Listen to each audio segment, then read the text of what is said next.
Welcome back, Wolfpack. Verlis here, and this is how to use Linoone. For those of you who saw the original video, I had a derp and I ended up accidentally deleting. Don't ask how, it just happened. For those of you who didn't see the original video, just forget what I just said and let's look at Linoone. So overall, Linoone's base stats, not the best. We don't have a lot of defenses, we don't even have a lot of offenses, and the only thing in Linoone's favor is its speed.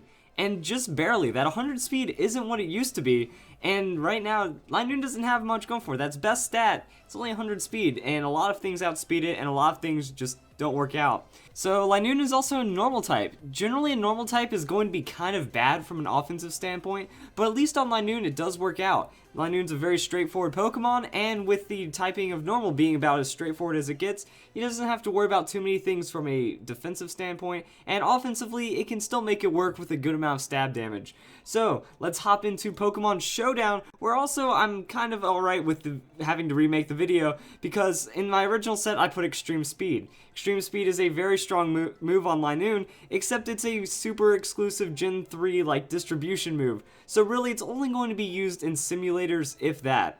Now for an actual one that you can breed for yourself, we can still run this Belly Drum set. That Linoone is a very surprisingly strong Pokemon when you can get it set up. That has the Gluttony ability. Berries that would activate at 1/4 health, activate at half health instead, which means Belly Drum into Gluttony into Salac Berry. If you can successfully get off a Belly Drum, cut your hit points to cut your hit points to half. Now you're at that boosted speed with the +6 on the hit points, and you just have a lot of damage overall. I don't know why this is double edge, because you can have Shadow Claw or any kind of other move here. Shadow Claw, Seed Bomb works out well, and you're just going to play a very offensive game. That what I was trying to do with the EVs here is give you the most bulk while trying to make you the fastest possible. That with this setup right here, I think it's kind of the perfect EV spread, that you're going to boost up to 210 speed at level 50, which is going to outspeed most Pokemon, and you're going to have close to 500 attack, which means with that return, dealing stab,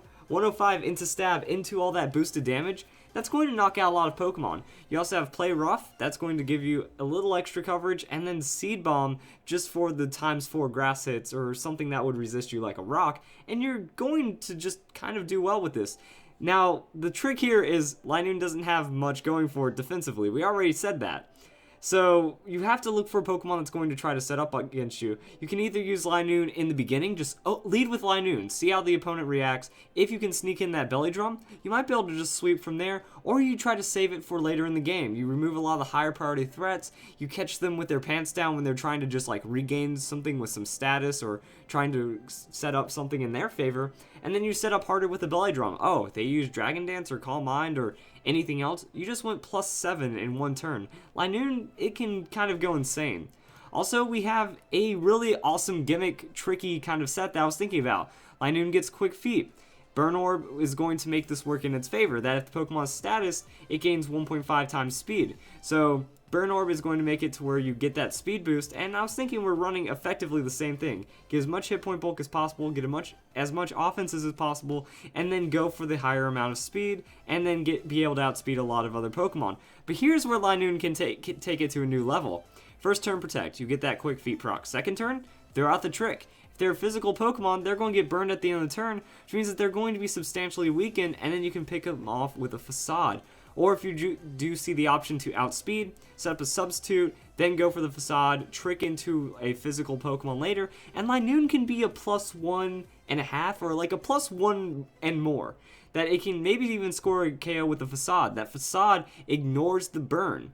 That if it's burned, it doesn't care about the attack drop, so really you're just going to be running with a higher amount of damage on the Facade into stab, into a good amount of craziness from the Trick substitute combo. Now, Linoone can also work in doubles, and this is why I think Linoone is a lot stronger than people give it credit for. It can become an outright sweeper if you get set up. True, it is hard, but it can work. You have this really tricky, supportive, offensive kind of set that can work out, and then in doubles, it has Simple Beam. You throw out a fast Simple Beam and your opponent's done. That you can maybe even double protect on the first turn, get that Flame Orb procced in your favor, throw down the Simple Beam. Now your other Pokemon's getting set up from like heavy sweeping potential. They can use Helping Hand to make it better, or go back into that trick. Oh, they have a physical Pokemon? trick that Flame Orb into them, shut them down. You still have the speed boost because you're burned, and then Simple Beam into Helping Hand or something else from there. Like, you can even go for an offensive idea that you can keep the Burn Orb and maybe just run some coverage, or I was thinking Focus Sash. Focus Sash with the Jolly Nature, going to get the most speed possible, and then you're just going to kind of play to your offenses from there. That Simple Beam, your ally, you can still play supportive, you take a hit, Focus Sash is going to proc. Now your Flail is going to have 200 base damage because you're at 1 hit point. If you get the outspeed with your 100 base speed, it might happen, you never know. If you manage to get that outspeed, Flail is going to be able to do a lot of damage even without a lot of attack investment. You still have Super Fang to do at least half of your opponent's health, and play rough to get some nice chip in as well. So Linoone, awesome in singles, awesome in doubles. People should be running him more. You can even just go for some kind of crazy, like, just Choice Scarf into Simple Beam in doubles. You simple your ally, you simple your opponent. You remove your opponent's ability. Simple Beam has the versatility to do that. So, like, Flame Orb is kind of an interesting way of doing that as well. Like, you have to do the first turn on the Protect, and then you're burned from there, so it kind of limits what you do. I mean, if you want to run full gimmick, you can Flame Orb or Scarf into the Simple Beam and still have a lot of hilarity going on. So I hope you guys enjoyed the video, and that's how you use Linoone.